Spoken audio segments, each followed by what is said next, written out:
Stephen J. Ditko, born November 2nd, 1927 and died June 29, 2018, was an American comics artist and writer best known as the artist and co-creator, with Stan Lee, of the Marvel Comics superheroes Spider-Man and Doctor Strange.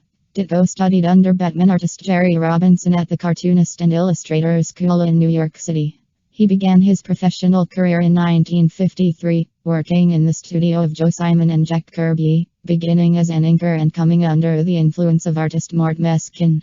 During this time, he then began his long association with Charlton Comics, where he did work in the genres of science fiction, horror, and mystery. He also co-created the superhero Captain Atom in 1960. During the 1950s, Ditko also drew for Atlas Comics, a forerunner of Marvel Comics. He went on to contribute much significant work to Marvel. In 1966, after being the exclusive artist on The Amazing Spider-Man and the Doctor Strange feature in Strange Tales, Ditko left Marvel for unclear reasons. Ditko continued to work for Charlton and also DC Comics, including a revamp of the long-running character the Blue Beetle, and creating or co-creating The Question, The Creeper, Shade the Changing Man, and Hawk and Dove. Ditko also began contributing to small independent publishers, where he created Mr. A hero reflecting the influence of Ayn Rand's philosophy of objectivism. Ditko largely declined to give interviews, saying he preferred to communicate through his work. Ditko was inducted into the comics industry's Jack Kirby Hall of Fame in 1990, and into the Will Eisner Award Hall of Fame in 1994. Ditko was born on November 2, 1927 in Johnstown, Pennsylvania. His parents were second-generation Americans, children of Slovak-speaking, Byzantine Catholic immigrants from the former Austro-Hungarian Empire now called Slovakia. His father, Stephen, was an artistically talented master carpenter at a steel mill, and his mother, Anna, a homemaker. The second oldest child in a working-class family, he was preceded by sister Anna Marie, and followed by sister Elizabeth and brother Patrick. Inspired by his father's love of newspaper comic strips, particularly Hal Foster's Prince Valiant, Ditko found his interest in comics accelerated by the introduction of the superhero Batman in 1939, and by Will Eisner's The Spirit, which appeared in a tabloid-sized comic book insert in Sunday newspapers. Ditko in junior high school was part of a group of students who crafted wooden models of German airplanes to aid civilian World War II aircraft spotters. Upon graduating from Greater Johnstown High School in 1945, he enlisted in the U.S. Army on October 26, 1945, and did military service in Allied-occupied Germany, where he drew comics for an army newspaper. Following his discharge, Ditko learned that his idol, Batman artist Jerry Robinson, was teaching at the Cartoonists and Illustrators School, later known as the School of Visual Arts in New York City. Moving there in 1950, he enrolled in the art school under the GI Bill. Robinson found the young student a very hard worker who really focused on his drawing, and someone who could work well with other writers as well as write his own stories and create his own characters, and he helped Ditko acquire a scholarship for the following year. To quote Robinson, he was in my class for 2 years, 4 or 5 days a week, 5 hours a night. It was very intense. Robinson, who invited artists and editors to speak with his class, once brought in Stan Lee, then editor of Marvel Comics, 1950s precursor Atlas Comics, and I think that was when Stan first saw Steve's work. Ditko began professionally illustrating comic books in early 1953, drawing writer Bruce Hamilton's science fiction story Stretching Things for the key publications Imprint Publications, which sold the story to Ajax Farrell, where it finally found publication in Fantastic Fairs issue 5, cover dated February 1954. Ditko's first published work was his second professional story, the 6-page paper romance, Endearing Love issue 1 in October 1953, published by the Key Imprint Gilmer magazines. Shortly afterward, Ditko found work at the studio of writer-artists Joe Simon and Jack Kirby, who had created Captain America and other characters. Beginning as an inker on backgrounds, Ditko was soon working with and learning from Mort Meskin, an artist whose work he had long admired. Meskin was fabulous, Ditko once recalled. I couldn't believe the ease with which he drew. Strong compositions, loose pencils, yet complete detail without clutter. I loved his stuff.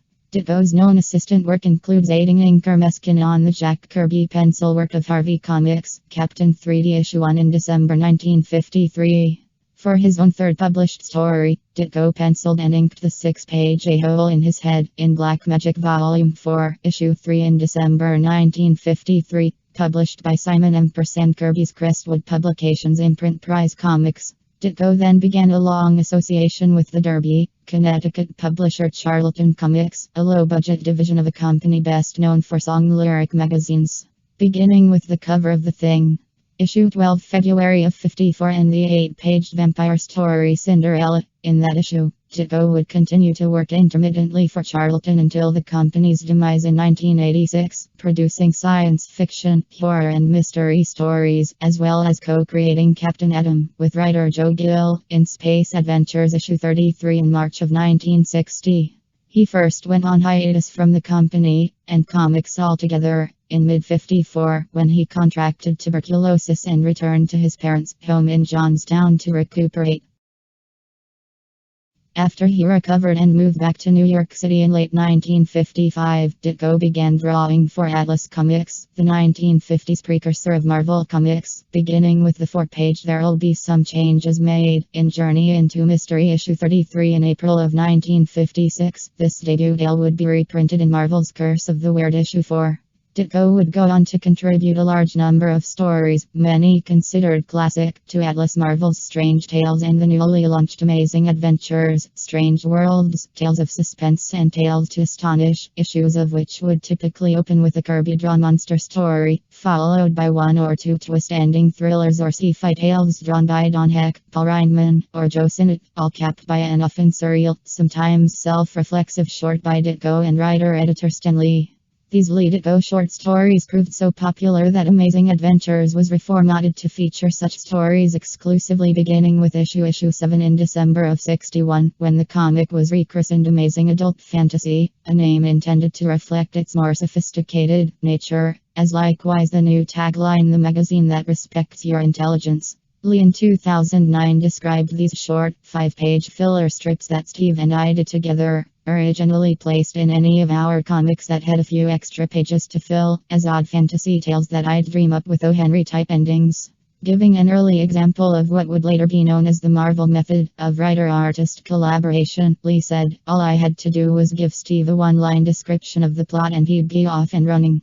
He'd take those skeleton outlines I had given him and turn them into classic little works of art that ended up being far cooler than I had any right to expect."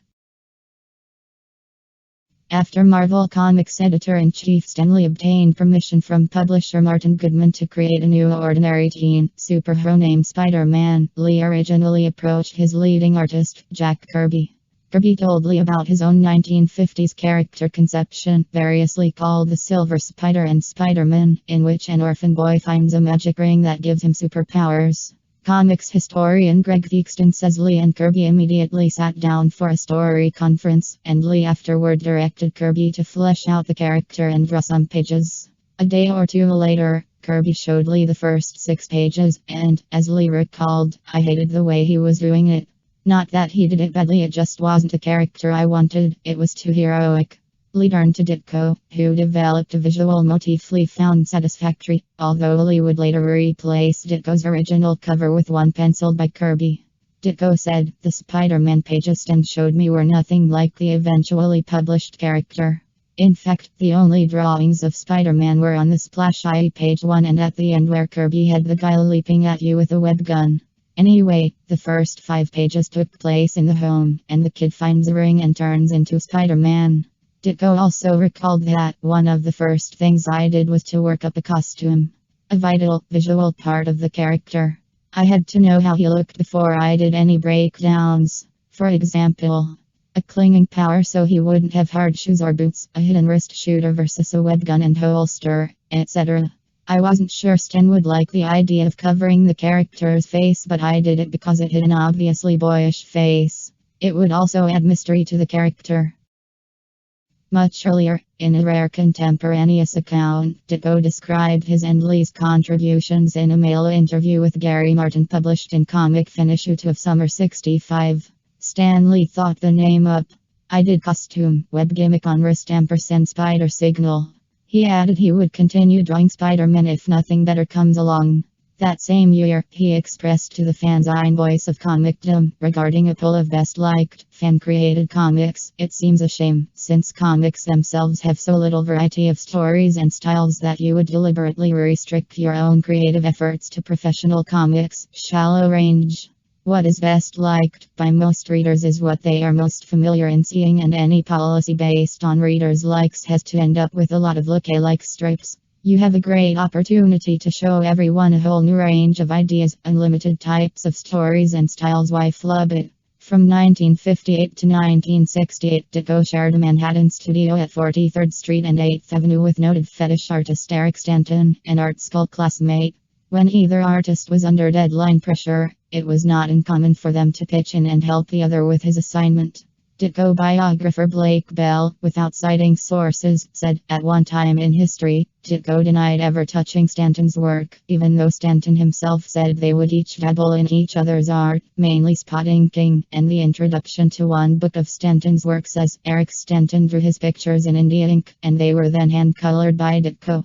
In a 1988 interview with Exton, Stanton recalled that although his contribution to Spider-Man was almost nil, he and Ditko had worked on storyboards together and I added a few ideas. But the whole thing was created by Steve on his own. I think I added the business about the webs coming out of his hands. Spider-Man debuted in Amazing Fantasy issue 15 in August 1962, the final issue of that science fiction fantasy anthology series. When the issue proved to be a top seller, Spider-Man was given his own series, The Amazing Spider-Man. Lee and Ditko's collaboration on the series saw the creation of many of the character's best-known antagonists, including Dr. Octopus in issue 3, the Sandman in issue 4, the Lizard in issue 6, Electro in issue 9, and the Green Goblin in issue 14. Ditko eventually desired credit for the plotting he was contributing under the Marvel method. Lee concurred, and starting with issue 25 in June 1965, Ditko received plot credit for the stories.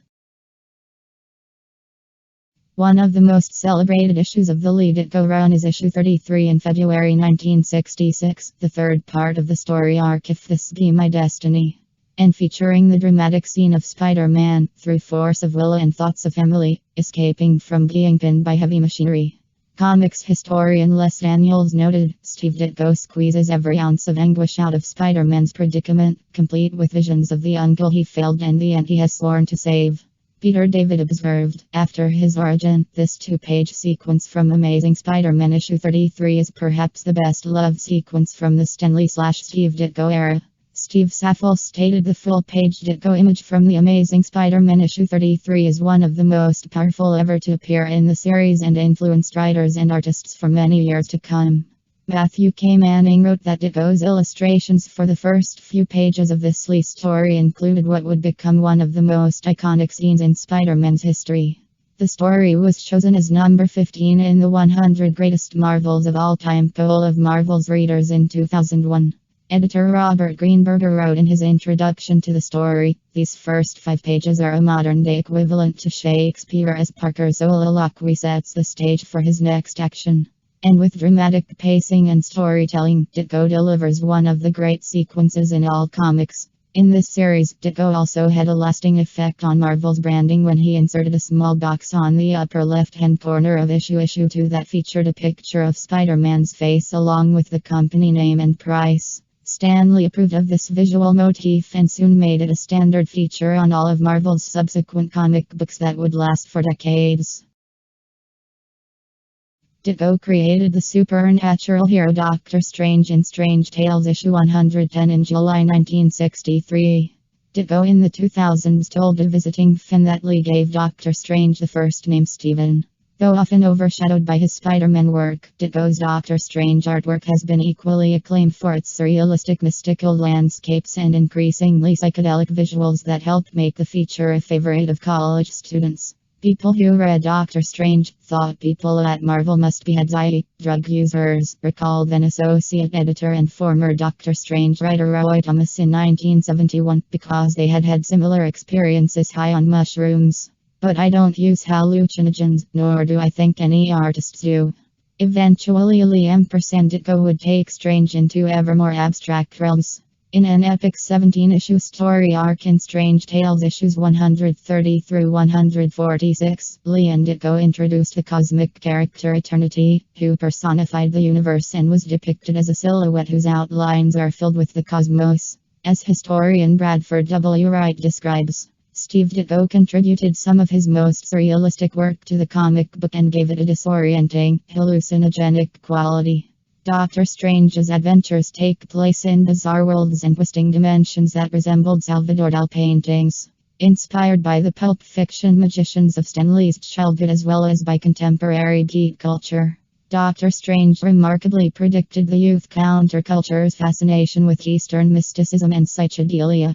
Never among Marvel's more popular or accessible characters, Doctor Strange still found a niche among an audience seeking a challenging alternative to more conventional superhero fare. Back at Charlton, where the page rate was low but creators were allowed greater freedom, Ditko worked on such characters as the Blue Beetle, The Question and Captain Atom, returning to the character he had co-created in 1960. In addition, in 66 and 67, he drew 16 stories, most of them written by Archie Goodwin, for Warren Publishing's horror comic magazines Creepy and Eerie, generally using an inkwash technique. In 1967, Ditko gave his objectivist ideas ultimate expression in the form of Mr. A, published in Wallywood's independent title Witsend issue 3. Ditko's hardline against criminals was controversial and he continued to produce Mr. A stories and one-pagers until the end of the 1970s. Ditko returned to Mr. A in 2000 and again in 2009. Ditko moved to DC Comics in 1968, where he co-created The Creeper in Showcase issue 73 with Don Segal, under editor Murray Boltinoff. DC Comics writer and executive Paul Levitz observed that Ditko's art on the Creeper stories made them look unlike anything else being published by DC at the time.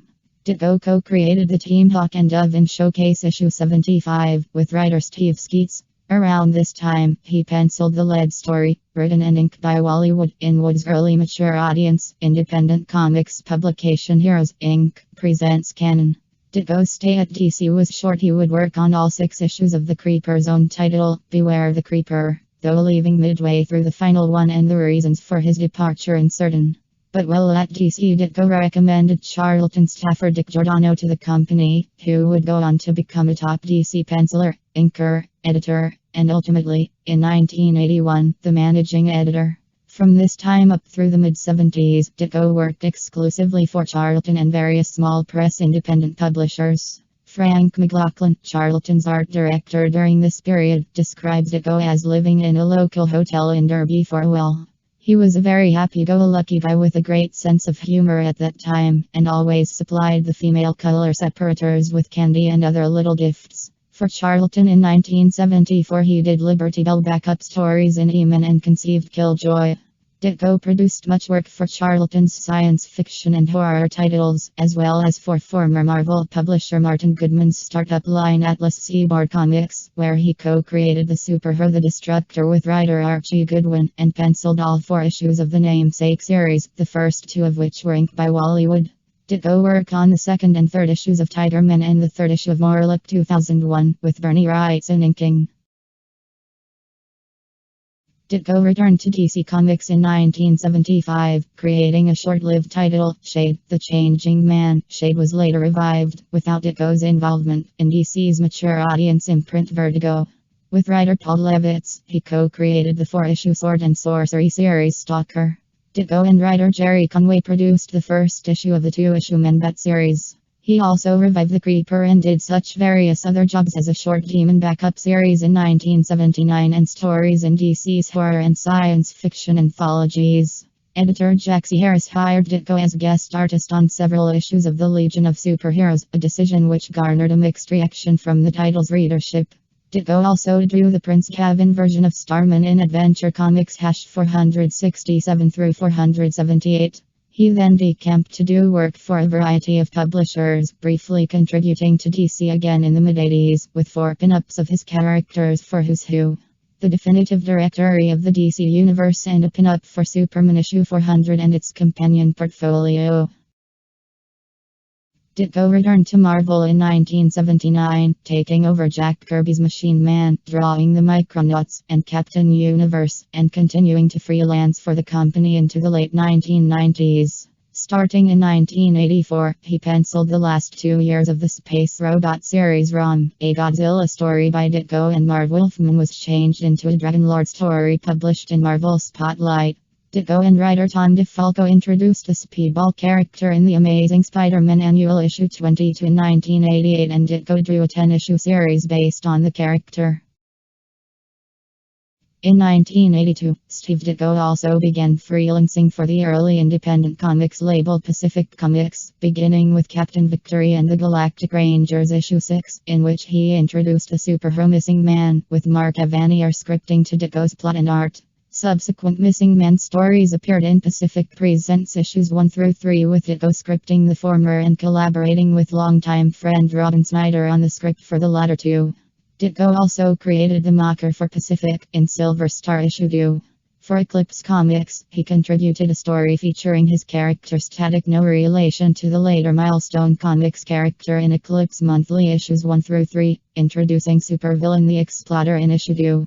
With writer Jack C. Harris, Ditko drew the backup feature The Faceless Ones in First Comics, Warp issues 2 through 4.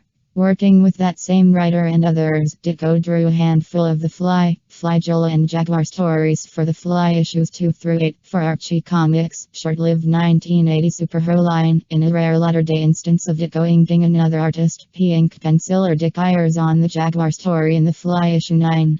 Western Publishing in 1982 announced a series by Ditko and Harris would appear in a new science fiction comic, Astral Frontiers, but that title never materialized. In the early 90s, Ditko worked for Jim Shooter's newly founded company Valiant Comics, drawing, among others, issues of Magnus, Robot Fighter, Solar, Men of the Atom and Exo-Manowar.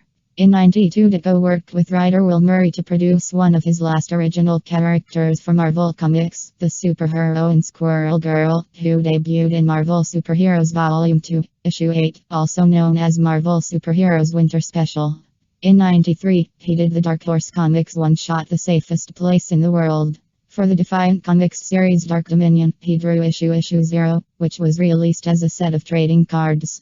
In 1995, he penciled a 4-issue series from Marvel based on the Phantom 2040 animated TV series. This included a poster that was inked by John Romita Sr. Steve Ditko's Strange Avenging Tales was announced as a quarterly series from Fantagraphics Books, although it only ran one issue in 1997 due to publicly unspecified disagreements between Ditko and the publisher. The New York Times assessed in 2008 that, by the 70s, Steve Ditko was regarded as a slightly old-fashioned oddball. By the 80s, he was a commercial has-been, picking up wretched work for hire gigs. Following the example of Ayn Rand's John Galt, Ditko hacked out money-making work, saving his care for the crabbed objectivist screeds he published with tiny presses. And boy, could Ditko hack. Seeing samples of his Transformers coloring book and his Big Boy comic is like hearing Orson Welles sell frozen peas. Ditko retired from mainstream comics in 1998. His later work for Marvel and DC included such established superheroes as the Submariner in Marvel Comics Presents and newer, licensed characters such as the Mighty Morphin Power Rangers. The last mainstream character he created was Marvel's Long Arm in Shadows &Light issue 1, in a self-inked, 12-page Iron Man story A Man's Reach, scripted by Len Wein. His final mainstream work was a 5-page New Gods story for DC Comics, Infinitely Gentle, Infinitely Suffering, inked by Mick Gray and believed to be intended for the 2000 Orion series but not published until the 2008 trade paperback Tales of the New Gods. Thereafter, Ditko's solo work was published intermittently by Robin Snyder, who was his editor at Charlton, Archie Comics, and Renegade Press in the 80s. The Snyder publications have included a number of original books as well as reprints such as Static, The Missing Man, The Mocker and, in 2002, Avenging World, a collection of stories and essays spanning 30 years. In 2008, Ditko and Snyder released The Avenging Mind, a 32-page essay publication featuring several pages of new artwork, and Ditko, GTC, a 32-page comic book composed of brief vignettes and editorial cartoons. Releases have continued in that format, with stories introducing such characters as the hero, Missouri, the Cape, the Madman, the Grey Negotiator, and the Outline. He said in 2012 of his self-published efforts, "I do those because that's all they'll let me do." In addition to the new material, Ditko and Snyder reprinted earlier Ditko material. In 2010 they published a new edition of the 1973 Mystery comic and a selection of Ditko covers in the cover series. In 2011 they published a new edition of the 1975 comic Ditko's H series. Two lost stories drawn by Ditko in '78 have been published by DC in hardcover collections of the artist's work. A Creeper story scheduled for the never-published Showcase issue 106 appears in The Creeper by Steve Ditko, and an unpublished Shade, The Changing Man story appears in the Steve Ditko Omnibus Volume 1. A Hulk and the Human Torch story written by Jack C. Harris and drawn by Ditko in the '80s was published by Marvel as Incredible Hulk and the Human Torch. From the Marvel Vault issue 1 in August 2011. As of 2012, Steve Ditko continued to work in Manhattan's Midtown West neighborhood. He mostly declined to give interviews or make public appearances, explaining in 1969 that, "When I do a job, it's not my personality that I'm offering the readers but my artwork. It's not what I'm like that counts, it's what I did and how well it was done. I produce a product, a comic art story." Steve Ditko is the brand name. However, he did contribute numerous essays to Robin Snyder's fanzine The Comics. Ditko was an ardent supporter of objectivism. He had a nephew who became an artist, also named Steve Ditko. As far as it is known, he never married and had no surviving children at the time of his death. Will Eisner stated that Ditko had a son out of wedlock, but this may have been a confused reference to the nephew. Ditko said in 2012 that he had made no income on the 4 Spider-Man films released to that time. However, a neighbor of Ditko stated that Ditko received royalty checks. Those involved with creating the 2016 film Doctor Strange purposely declined to contact him during production, believing they would not be welcome. Ditko was found unresponsive in his apartment in New York City on June 29, 2018. Police said he had died within the previous 2 days. He was pronounced dead at age 90, with the cause of death initially deemed as a result of a myocardial infarction brought on by arteriosclerotic and hypertensive cardiovascular disease. The final words of Ditko's last essay, published posthumously in Down Memory Lane in February 2019, quoted an old toast and were appropriately cantankerous. "Here's to those who wish me well, and those that don't can go to hell."